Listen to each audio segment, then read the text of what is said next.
Al oeste de Arkham, las colinas se yerguen selváticas y hay valles con profundos bosques en los cuales no ha resonado nunca el ruido de un hacha. Hay angostas y oscuras cañadas donde los árboles se inclinan fantásticamente y donde discurren estrechos arroyuelos que nunca han captado el reflejo de la luz del sol.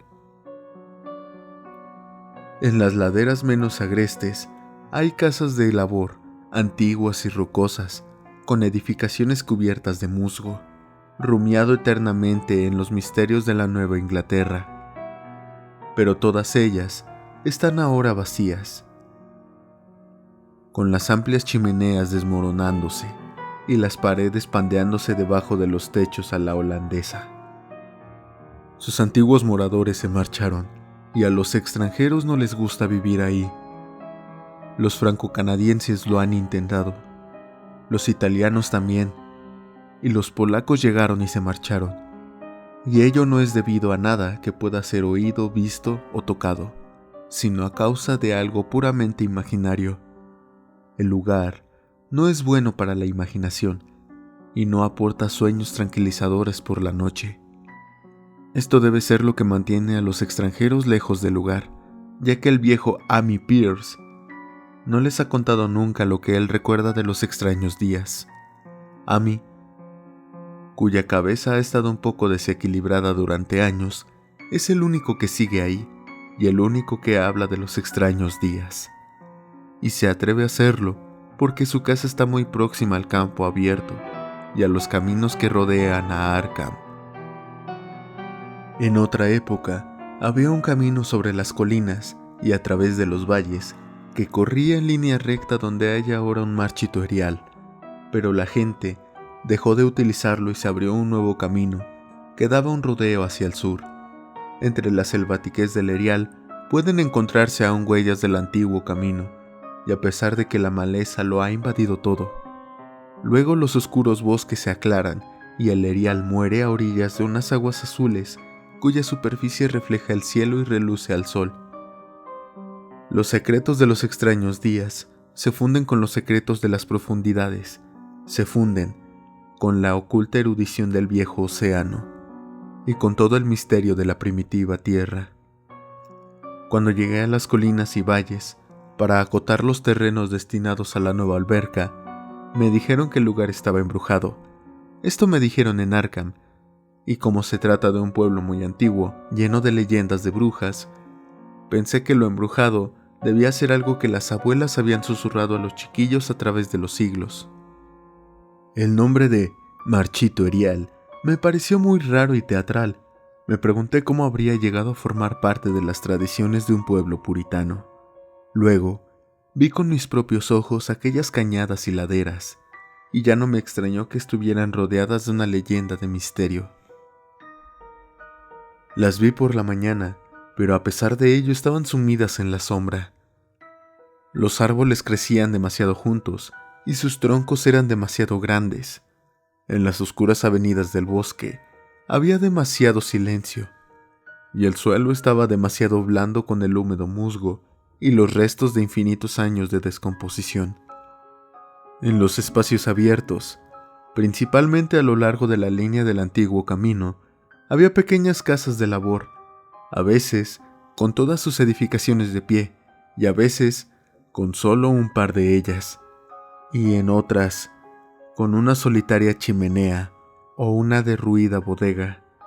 La maleza reinaba por todas partes y seres furtivos susurraban en el subsuelo.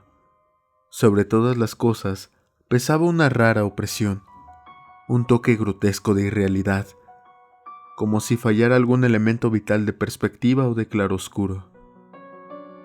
No me pareció raro que los extranjeros no quisieran permanecer ahí, ya que aquella no era una región que invitara a dormir ahí.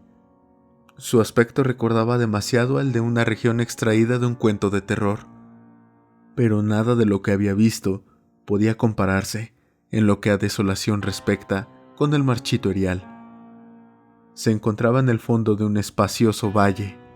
Ningún otro nombre hubiera podido aplicársele con más propiedad, ni ninguna otra cosa se adaptaba tan perfectamente a un nombre. Era como si un poeta hubiese acuñado la frase después de haber visto aquella región. Mientras la contemplaba, pensé que era la consecuencia de un incendio, pero ¿por qué no había crecido nunca nada sobre aquellos 5 acres de gris desolación que se extendían bajo el cielo con una gran mancha corroída por el ácido entre bosques y campos? Discurre en gran parte hacia el norte de la línea del antiguo camino, pero invade un poco el otro lado. Mientras me acercaba, experimenté una extraña sensación de repugnancia, y solo me decidí a hacerlo porque mi tarea me obligaba a ello. En aquella amplia extensión no había vegetación de ninguna clase. No había nada más que una fina capa de polvo o ceniza gris que ningún viento parecía ser capaz de arrastrar. Los árboles más cercanos tenían un aspecto raquítico y enfermizo, y muchos de ellos aparecían agostados o con los troncos podridos. Mientras andaba apresuradamente, vi a mi derecha los derruidos restos de una casa de labor y la negra boca de un pozo abandonado, cuyos estancados vapores adquirían un extraño matiz al ser bañados por la luz del sol. El desolado espectáculo hizo que no me maravillara ya de los asustados susurros de los moradores de Arkham. En los alrededores no había edificaciones ni ruinas de ninguna clase. Incluso en los antiguos tiempos, el lugar dejó de ser solitario y apartado. Y a la hora del crepúsculo, temeroso de pasar de nuevo por aquel ominoso lugar, tomé el camino del sur, a pesar de que significara dar un gran rodeo. Por la noche, interrogué a algunos de los habitantes de Arkham acerca del marchito Erial y pregunté qué significado tenía la frase «los extraños días», que había oído murmurar evasivamente. Sin embargo, no pude obtener ninguna respuesta concreta, y lo único que saqué en claro era que el misterio se remontaba a una fecha mucho más reciente de lo que había imaginado. No se trataba de una vieja leyenda, ni mucho menos, sino de algo que había ocurrido en la vida de los que hablaban conmigo. Había sucedido en los años 80, y una familia desapareció, o fue asesinada. Los detalles eran algo confusos, y como todos aquellos con quienes hablé me dijeron que no prestara crédito a las fanáticas historias del viejo Amy Pierce, decidí ir a visitarlo a la mañana siguiente, después de enterarme de que vivía solo en una ruinosa casa que se alzaba en el lugar donde los árboles empezaban a espesarse. Era un lugar muy viejo, y había empezado a exudar el leve olor miásmico que se desprende de las casas que han permanecido en pie por demasiado tiempo. Tuve que llamar insistentemente para que el anciano se levantara, y cuando se asomó tímidamente a la puerta, me di cuenta de que no se alegraba de verme. No estaba tan débil como yo había esperado. Sin embargo, sus ojos parecían desprovistos de vida, y sus andrajosas ropas y su barba blanca le daban un aspecto gastado y decaído. No sabiendo cómo enfocar la conversación para que hablara de sus fantásticas historias, fingí que me había llevado hasta ahí la tarea a la que estaba entregado. Le hablé de ella al viejo Amy, formulándole algunas vagas preguntas acerca del distrito. Amy Pierce era un hombre más culto y más educado de lo que me habían dado a entender, y se mostró más comprensivo que cualquiera de los hombres con los cuales había hablado en Arkham. No era como otros rústicos que había conocido en las zonas donde iban a construirse las albercas. Ni protestó por las millas del antiguo bosque y de tierras de labor que iban a desaparecer bajo las aguas, aunque quizá su actitud hubiera sido distinta de no haber tenido su hogar fuera de los miles del futuro lago. Lo único que mostró fue alivio ante la idea de los valles por los cuales había vagabundeado toda su vida. Alivio ante la idea de que los valles por los cuales había vagabundeado toda su vida iban a desaparecer. Estarían mejor debajo del agua, desde los extraños días. Y al decir esto, su ronca voz se hizo más apagada, mientras su cuerpo se inclinaba hacia adelante, y el dedo índice de su mano derecha empezaba a señalar de un modo tembloroso e impresionante. Fue entonces cuando escuché la historia, y mientras la ronca voz avanzaba en su relato, en una especie de misterioso susurro, Me estremecí una y otra vez a pesar de que estábamos en pleno verano. Tuve que interrumpir al narrador con frecuencia para poner en claro puntos específicos, que él solo conocía a través de lo que había dicho un profesor, cuyas palabras repetía como un papagayo, aunque su memoria ya había comenzado a flaquear, para tender puentes entre los datos y seguir dándole continuidad a la historia. Cuando hubo terminado, no me extrañó que su mente estuviera algo desequilibrada, ni que la gente de Arkham no le gustara hablar del marchitorial. Me apresuré a regresar a mi hotel antes de la puesta de sol, ya que no quería tener las estrellas sobre mi cabeza encontrándome al aire libre. Al día siguiente, regresé a Boston para dar mi informe. No podía ir de nuevo a aquel oscuro caos de antiguos bosques y laderas, ni enfrentarme otra vez con aquel gris cereal al lado de los derruidos restos de una casa de labor. La alberca iba a ser construida inmediatamente, y todos aquellos antiguos secretos quedarían enterrados para siempre bajo las profundas aguas. Pero creo que ni cuando esto sea una realidad, me gustaría visitar aquella región por la noche. Al menos no cuando brillan en el cielo las siniestras estrellas. Todo empezó, dijo el viejo Amy, con el meteorito. Antes no se habían oído leyendas de ninguna clase, e incluso en la remota época de las brujas, aquellos bosques occidentales no fueron ni la mitad de temidos que la pequeña isla de Miskatonic, donde el diablo concedía audiencias al lado de un extraño altar de piedra, más antiguo que los indios. Aquellos no eran bosques hechizados, y su fantástica oscuridad no fue nunca terrible hasta los extraños días. Luego había llegado aquella blanca nube meridional. Se había producido aquella cadena de explosiones en el aire y aquella columna de humo en el valle. Y por la noche, todo Arkham se había enterado de que una gran piedra había caído del cielo y se había incrustado en la tierra, junto al pozo de la casa de Nahum Gardner, la casa que se había alzado en el lugar que ahora ocupaba el marchitorial. Nahum había ido al pueblo para contar lo de la piedra, y al pasar ante la casa de Amy Pierce, se lo había contado también. En aquella época, Amy tenía 40 años, y todos los extraños acontecimientos estaban profundamente grabados en su cerebro. Amy y su esposa habían acompañado a los 3 profesores de la Universidad de Miskatonic, que se presentaron a la mañana siguiente para ver el fantástico visitante que procedía del desconocido espacio estelar, y había preguntado cómo era que Nahum había dicho que era muy grande. Nahum, señalando la parduzca mole que estaba junto a su pozo, dijo que se había encogido, pero los sabios replicaron que las piedras no se encogen. Su calor irradiaba persistentemente, y Nahum declaró que había brillado débilmente toda la noche. Los profesores golpearon la piedra con un martillo de geólogo y descubrieron que era sorprendentemente blanda. En realidad, era tan blanda como si fuera artificial, y arrancaron, más bien escolpearon, una muestra para llevársela a la universidad, a fin de comprobar su naturaleza. Tuvieron que meterla en un cubo que le pidieron prestado a Nahum, y aquel pequeño fragmento no perdía calor. En su viaje de regreso, se detuvieron a descansar en la casa de Amy, y parecieron quedarse pensativos cuando la señora Pierce observó que el fragmento estaba haciéndose más pequeño y había empezado a quemar el fondo del cubo.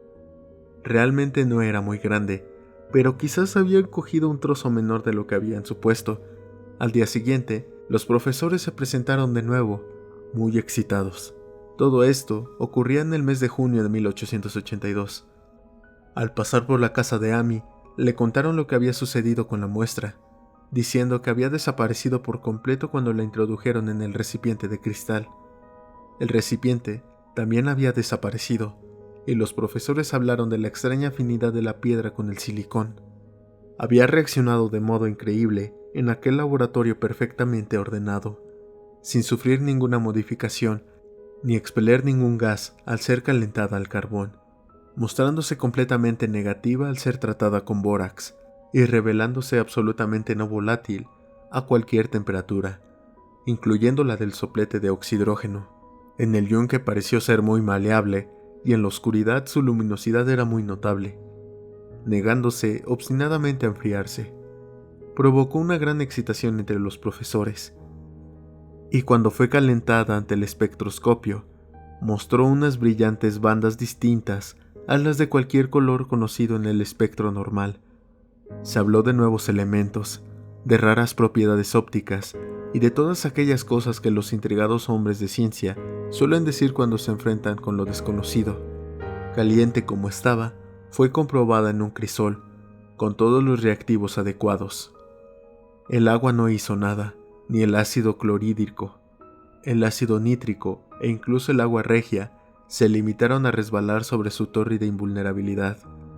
Amy se encontró con algunas dificultades para recordar todas aquellas cosas, pero reconoció algunos disolventes a medida que se los mencionaba en la habitual orden de utilización: amoníaco y sosa cáustica, alcohol y éter, bissulfito de carbono y una docena más. Pero, a pesar de que el peso iba disminuyendo con el paso del tiempo y de que el fragmento parecía enfriarse, los disolventes no experimentaron ningún cambio que demostrara que habían atacado la sustancia. Desde luego se trataba de un metal.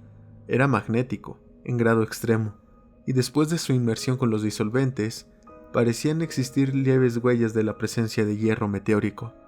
De acuerdo con los datos de Widman-Stalten, cuando el enfriamiento era ya considerable, colocaron el fragmento en un recipiente de cristal para continuar las pruebas, y a la mañana siguiente, fragmento y recipiente habían desaparecido sin dejar rastro, y únicamente una chamuscada señal de que el estante de madera donde los habían dejado probaba que había estado ahí realmente.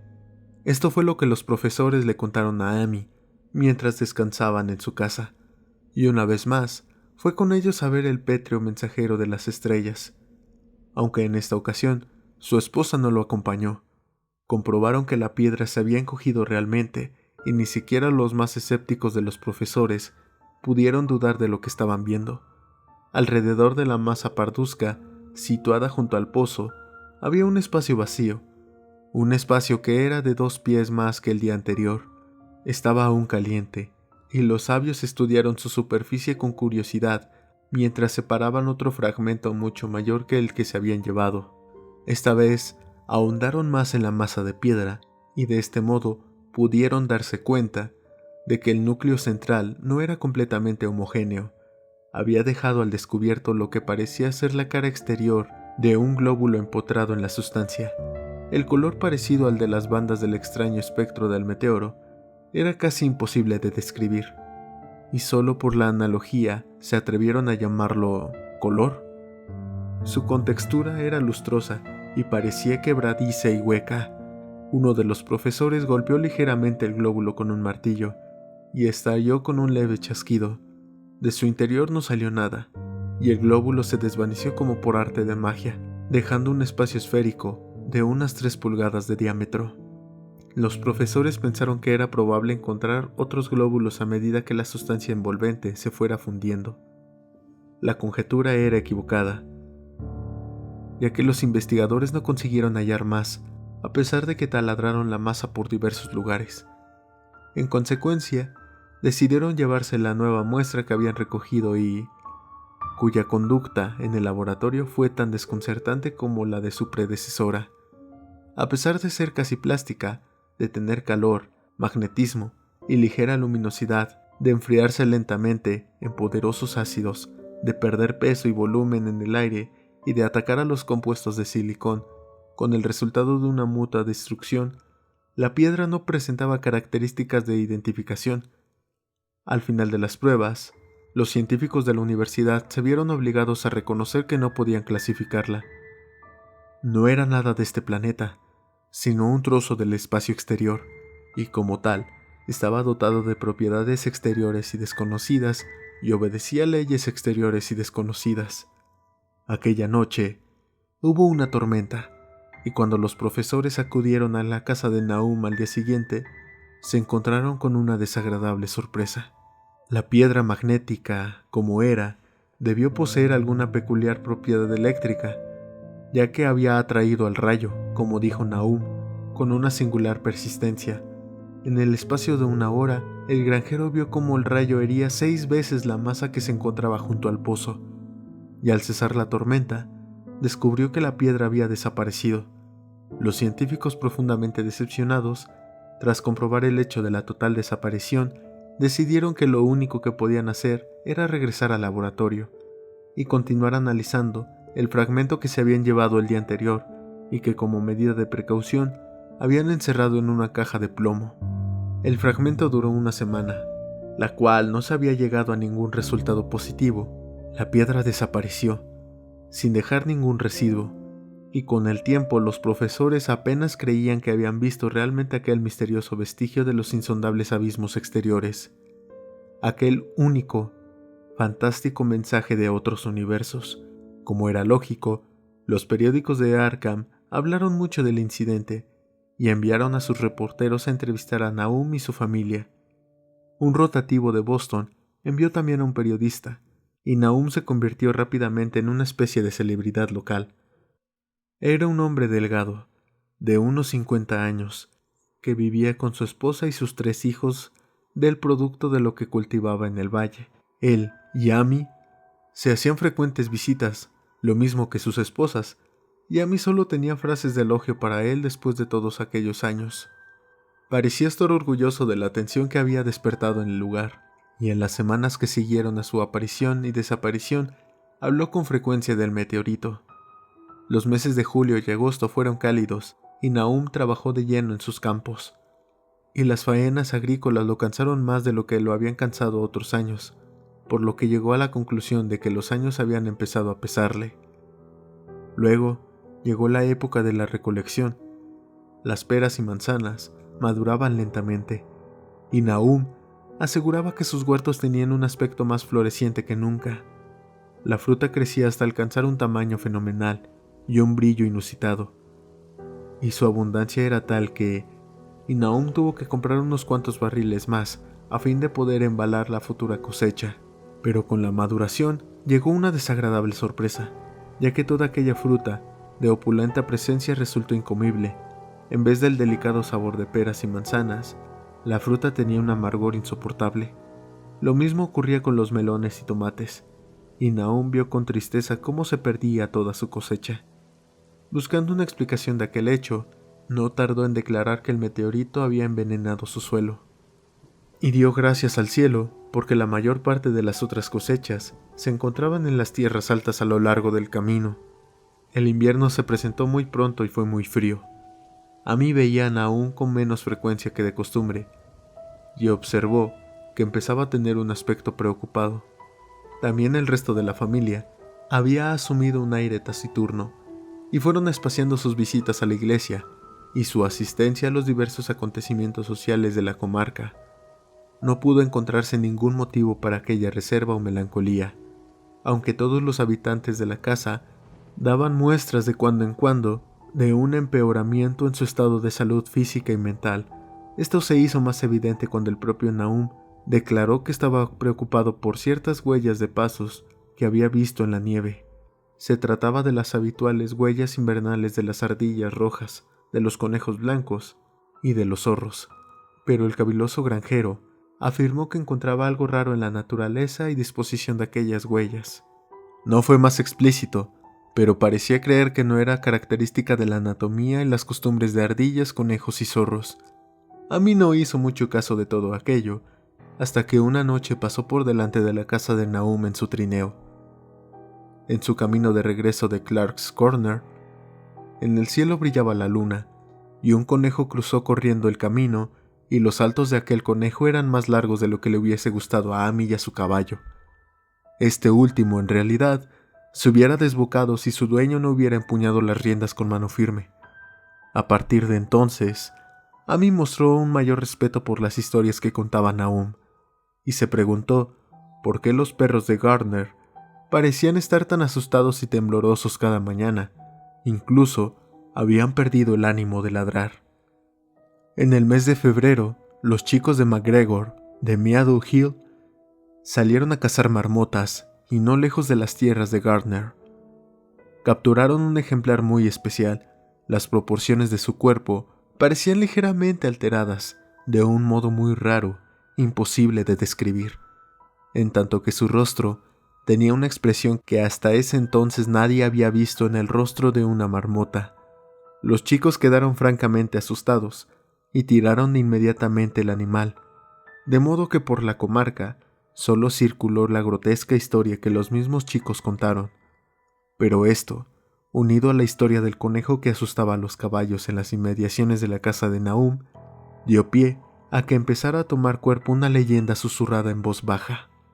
La gente aseguraba que la nieve se había fundido mucho más rápido en los alrededores de la casa de Nahum que en otras partes, y a principios de marzo se produjo una agitada discusión en la tienda de Potter, de Clark's Corner. Stephen Rice había pasado por las tierras de Garner a primera hora de la mañana y se había dado cuenta de que la hierba fétida empezaba a crecer en todo el fangoso suelo. Hasta entonces no se había visto hierba fétida de aquel tamaño, y su color era tan raro que no podía ser descrito con palabras. Sus formas eran monstruosas, y el caballo había relinchado lastimeramente en la presencia de un hedor que hirió también desagradablemente el olfato de Stephen. Aquella misma tarde, varias personas fueron a ver con sus propios ojos aquella anomalía, y todos estuvieron de acuerdo en que las plantas de aquella clase no podían brotar en un mundo saludable. Se mencionaron de nuevo los frutos amargos del otoño anterior, y corrió de boca en boca que las tierras de Nahum estaban emponzoñadas.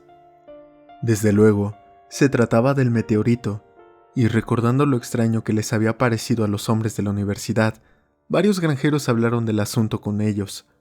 Un día hicieron una visita a Nahum, pero como se trataba de unos hombres que no prestaban crédito con facilidad a las leyendas de sus conclusiones, fueron muy conservadoras. Las plantas eran raras, desde luego, pero toda la hierba fétida es más o menos rara en su forma y en su color. Quizás algún elemento mineral del meteorito había penetrado en la tierra, pero no tardaría en desaparecer.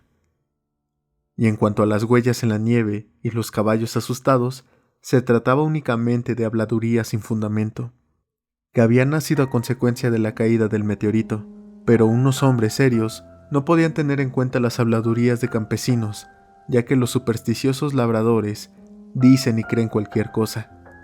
Ese fue el veredicto de los profesores acerca de los extraños días. Solo uno de ellos, encargado de analizar 2 redomas del polvo en el curso de una investigación policíaca, recordó que el extraño color de la hierba fétida era muy parecido al de las insólitas bandas de luz que reveló el fragmento del meteoro en el espectroscopio de la universidad y al del glóbulo que encontraron en el interior de la piedra. En el análisis que el mencionado profesor llevó a cabo, las muestras revelaron al principio las mismas insólitas bandas, aunque más tarde perdieran la propiedad.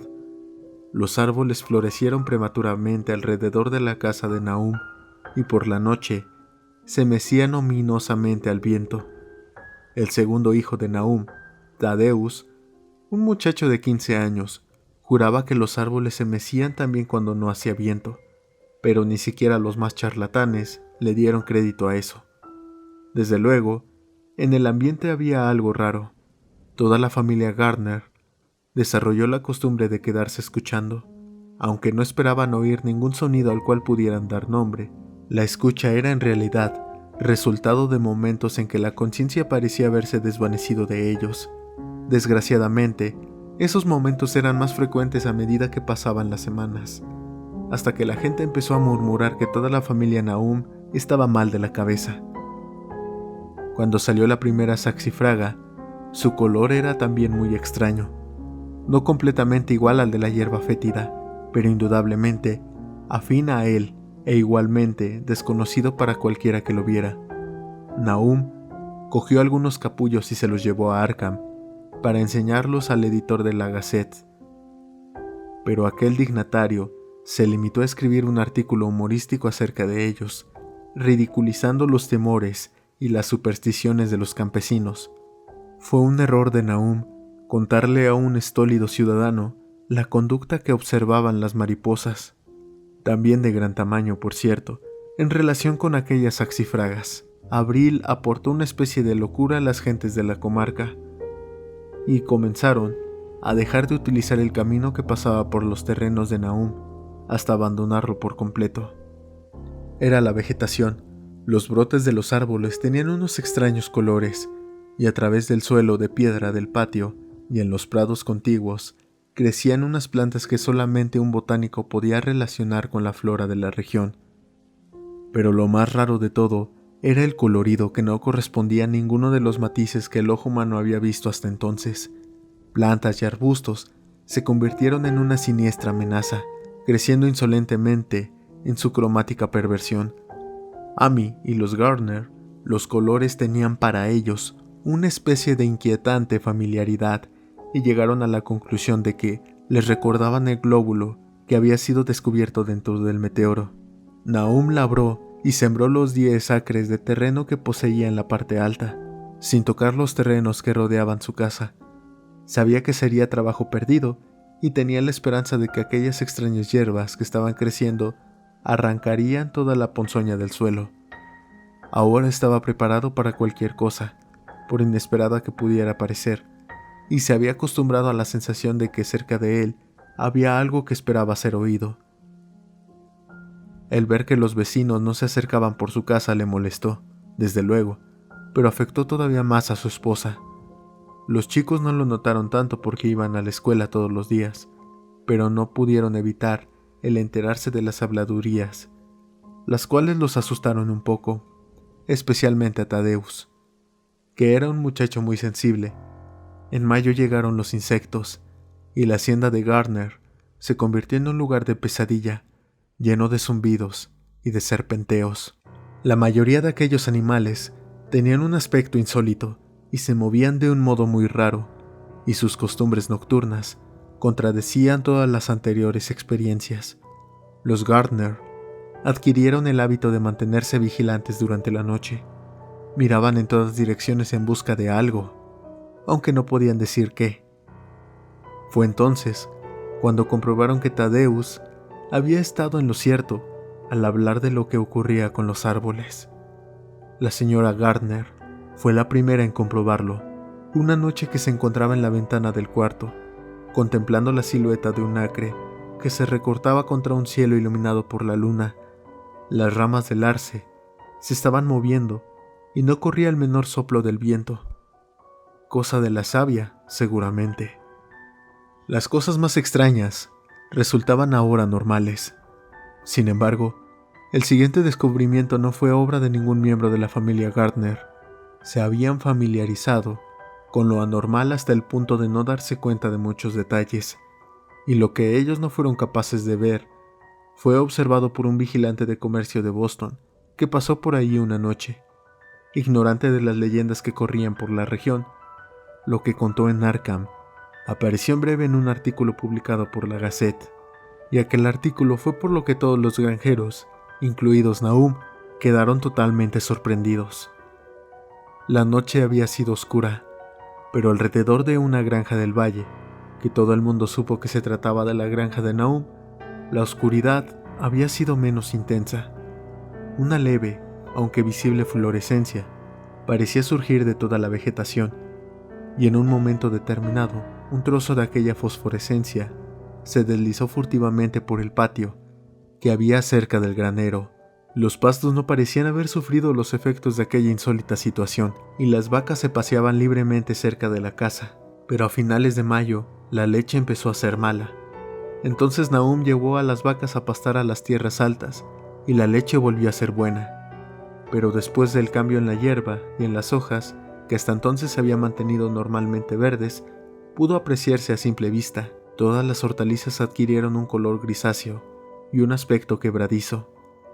Amy era ahora la única persona que visitaba a los Gardner, y sus visitas fueron espaciándose más y más. Cuando cerraron la escuela, por ser época de vacaciones, los Gardner quedaron virtualmente aislados del mundo, y a veces encargaban a Amy que les hiciera sus compras en el pueblo.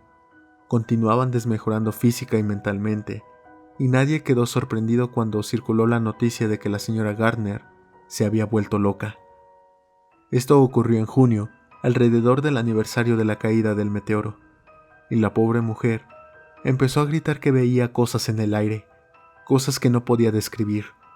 En su desvarío, no pronunciaba ningún nombre propio, sino solamente verbos y pronombres. Las cosas se movían, cambiaban, revoloteaban, y los oídos reaccionaban a impulsos que no eran todos sonidos. Nahum no la envió al manicomio del condado, sino que dejó que vagabundeara por la casa, mientras fuera inofensiva para sí misma y para los demás. Cuando su estado empeoró, no hizo nada, pero cuando los chicos empezaron a asustarse y Thaddeus casi se desmayó al ver la expresión en el rostro de su madre al mirarlo, Nahum decidió encerrarla en el ático. En julio, la señora Gardner dejó de hablar y empezó a arrastrarse a 4 patas, y antes de terminar el mes, Nahum se dio cuenta de que su esposa era ligeramente luminosa en la oscuridad, tal como ocurría con la vegetación de los alrededores de la casa. Esto sucedió un poco antes de que los caballos se dieran a la fuga. Algo los había despertado durante la noche, y sus relinchos habían sido algo terrible. A la mañana siguiente, cuando Nahum abrió la puerta del establo, los animales salieron disparados como alma que lleva el diablo. Nahum tardó una semana en localizar a los 4, y cuando los encontró, se vio obligado a matarlos, porque se habían vuelto locos, y no había quien los manejara. Nahum le pidió prestado un caballo a Ami para acarrear el heno, pero el animal no quiso acercarse al granero. Respingó, se encabritó y relinchó, y al final tuvieron que dejarlo en el patio, mientras los hombres arrastraban el carro hasta situarlo junto al granero. Entretanto, la vegetación iba tornándose más gris y quebradiza. Incluso las flores, cuyos colores habían sido tan extraños, se volvían grises ahora, y la ruta era gris, enana e insípida. Las jarillas y el trébol dorado dieron flores grises y deformes, y las rosas, las rascamoños y las malvarrosas del patio delantero tenían un aspecto tan horrendo que Cenas, el mayor de los hijos de Nahum, las cortó todas. Al mismo tiempo fueron muriéndose todos los insectos, incluso las abejas que habían abandonado sus colmenas. En septiembre, toda la vegetación se había desmenuzado, convirtiéndose en un polvo grisáceo, y Nahum temió que los árboles murieran antes de que la ponzoña se hubiera desvanecido del suelo. Su esposa ahora tenía ataques de furia, durante los cuales profería unos gritos terribles, y Nahum y sus hijos vivían en un estado de perpetua tensión nerviosa. No se trataban ya con nadie, y cuando la escuela volvió a abrir sus puertas, los chicos no acudieron a ella. Fue Ami, en una de sus raras visitas, quien descubrió que el agua del pozo ya no era buena, tenía un gusto endiablado, que no era exactamente fétido, ni exactamente salobre, y Ami aconsejó a su amigo que excavara otro pozo en las tierras altas para utilizarlo para que el suelo volviera a ser bueno. Sin embargo, Nahum no hizo el menor caso de aquel consejo, ya que había llegado a impermeabilizarse con las cosas raras y desagradables. Él y sus hijos siguieron utilizando la teñida agua del pozo, bebiéndola con la misma indiferencia con que comían sus escasos y mal cocidos alimentos, con que realizaban sus improductivas y monótonas tareas a través de unos días sin objetivo. Había algo de estólida resignación en todos ellos, como si estuvieran en otro mundo, entre hileras de anónimos guardianes, hacia un lugar familiar y seguro. Thaddeus se volvió loco en septiembre, después de una visita al pozo. Había ido ahí con un cubo y había regresado con las manos vacías, encogiendo y agitando los brazos y murmurando algo acerca de los colores movibles que había ahí abajo. 2 locos en una familia representaban un grave problema, pero Nahum se portó valientemente. Dejó que el muchacho se moviera a su antojo durante una semana, hasta que empezó a portarse peligrosamente, y entonces lo encerró en el ático, enfrente de la habitación ocupada por su madre. El modo como se gritaban el uno al otro desde detrás de sus cerradas puertas era algo terrible, especialmente para el más pequeño, Merwin. Se imaginaba que su madre y su hermano hablaban en algún terrible lenguaje que no era de este mundo. Merwin se estaba convirtiendo en un chiquillo peligrosamente imaginativo, y su estado empeoró desde que encerraron al hermano que había sido su mejor compañero de juegos. Casi al mismo tiempo, empezó la mortalidad entre el ganado. Las aves de corral adquirieron un color gris y murieron rápidamente. Los cerdos se engordaron desordenadamente y luego empezaron a experimentar repugnantes cambios que nadie podía explicar. Su carne era desaprovechable, desde luego, y Nahum no sabía qué pensar ni qué hacer. Ningún veterinario rural quiso acercarse a su casa, y el veterinario de Arkham quedó francamente desconcertado. La cosa resultaba tanto más inexplicable por cuanto aquellos animales no habían sido alimentados con la vegetación emponzoñada. Luego les llegó el turno a las vacas. Ciertas zonas, y a veces el cuerpo entero, aparecieron anormalmente hinchadas y comprimidas, y aquellos síntomas fueron seguidos de atroces colapsos y desintegraciones. En las últimas fases, que terminaban siempre con la muerte, adquirían un color grisáceo y un aspecto quebradizo, tal como había ocurrido con los cerdos. En el caso de las vacas, no podía hablarse de veneno, ya que estaban encerradas en el establo.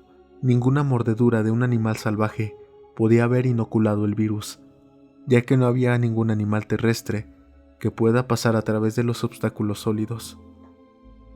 Debía tratarse de una enfermedad natural, aunque resultaba imposible conjeturar qué clase de enfermedad producía aquellos terribles resultados. En la época de la cosecha, no quedaba ningún animal vivo en la casa, ya que el ganado y las aves del corral habían muerto, y los perros habían huido. Los 5 gatos se habían marchado un poco antes, pero su desaparición apenas fue notada, ya que en la casa no había ratones, y únicamente la señora Gardner sentía cierto afecto por los graciosos felinos. El 19 de octubre, Nahum se presentó en casa de Amy, con espantosas noticias. La muerte había sorprendido al pobre Thaddeus en su habitación del ático, y lo había sorprendido de un modo que no podía ser contado. Nahum había excavado una tumba en la parte trasera de la granja y había metido ahí lo que encontró en la habitación. En la habitación no podía haber entrado nadie, ya que la pequeña ventana enrejada y la cerradura de la puerta estaban intactas. Pero lo sucedido tenía muchos puntos de contacto con lo ocurrido en el establo. Amy y su esposa consolaron al atribulado granjero lo mejor que pudieron, aunque no consiguieron evitar un estremecimiento. Un horror parecía rondar alrededor de los Gardner y de todo lo que tocaban, y la sola presencia de uno de ellos en la casa era como un soplo de regiones innominadas e innominables. Amy acompañó a Nahum a su hogar de muy mala gana, e hizo todo lo que pudo para calmar a los histéricos sollozos del pequeño Merwin. Zenas no necesitaba ser calmado. Se encontraba en un estado de completo atontamiento y se limitaba a mirar fijamente en un punto indeterminado del espacio y a obedecer lo que su padre le ordenaba. Y Amy pensó que ese estado de abulía era lo mejor que podía pasarle. De cuando en cuando, los gritos de Merwin eran contestados desde el ático, y en respuesta a una mirada interrogadora, Nahum dijo que su esposa estaba muy débil. Cuando se acercaba la noche, Amy se las arregló para marcharse, ya que ningún sentimiento de amistad podía hacerle permanecer en aquel lugar cuando la vegetación empezaba a brillar débilmente. Los árboles podían o no moverse sin que soplara el viento. Era una verdadera suerte para Amy el hecho de que no fuese una persona imaginativa, de haberlo podido relacionar y reflexionar sobre todos los portentos que lo rodeaban. No cabe duda de que hubiese perdido la cabeza. A la hora del crepúsculo regresó apresuradamente a su casa, sintiéndose resonar terriblemente en sus oídos los gritos de la loca y del pequeño Merwin. 3 días más tarde, Nahum se presentó en casa de Amy, muy de mañana, y en ausencia de su huésped, le contó a la señora Pierce una horrible historia que ella escuchó temblando de miedo. Esta vez se trataba del pequeño Merwin. Había desaparecido. Había salido de la casa cuando ya era de noche con un farol y un cubo para traer agua, y no había regresado. Hacía días que su estado no era normal, y se asustaba de todo. El padre oyó un frenético grito en el patio, pero cuando abrió la puerta y se asomó, el muchacho había desaparecido. No se veía ni rastro de él, y en ninguna parte brillaba el farol que se había llevado. En aquel momento, Nahum creyó que el farol y el cubo habían desaparecido también, pero al acercarse de día y al regreso de su búsqueda de toda la noche por campos y bosques, Nahum había descubierto unas cosas muy raras cerca del pozo. Una retorcida y semifundida masa de hierro que había sido indudablemente el farol, y junto a ella una asa doblada junto a otra masa de hierro, asimismo retorcida y semifundida, que correspondía al cubo. Nahum imagina lo inimaginable. La señora Pierce estaba como atontada, y Amy, cuando llegó a casa y oyó la historia, no pudo dar ninguna opinión. Merwin había desaparecido, y sería inútil decírselo a la gente que vivía en aquellos alrededores, y que huían de los Gardner como de la peste. Tan inútil como decírselo a los ciudadanos de Arkham, que se reían de todo. Tad había desaparecido. Sus 2 hijos ahora habían desaparecido. Algo estaba arrastrándose, y arrastrándose esperando ser visto y oído. Nahum no tardaría en morirse, y deseaba que Amy velara por su esposa, si es que lo sobrevivían. Todo aquello era un castigo de alguna clase, aunque Nahum no podía adivinar a qué se debía, ya que siempre había vivido en el santo temor de Dios. Durante más de 2 semanas, Amy no tuvo ninguna noticia de Nahum, y entonces, preocupado por lo que pudiera haber ocurrido, dominó sus temores y efectuó una visita a la casa de los Gardner. De la chimenea no salía humo, y por unos instantes el visitante temió lo peor.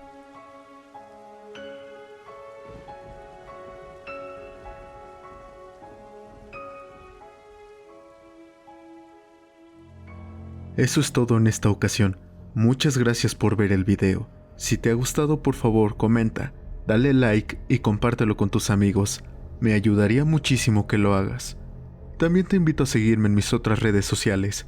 Los enlaces están en la descripción del video. Nos vemos en la siguiente. Yo soy Ciudadano Z, y recuerda que aquí tus miedos cobran vida.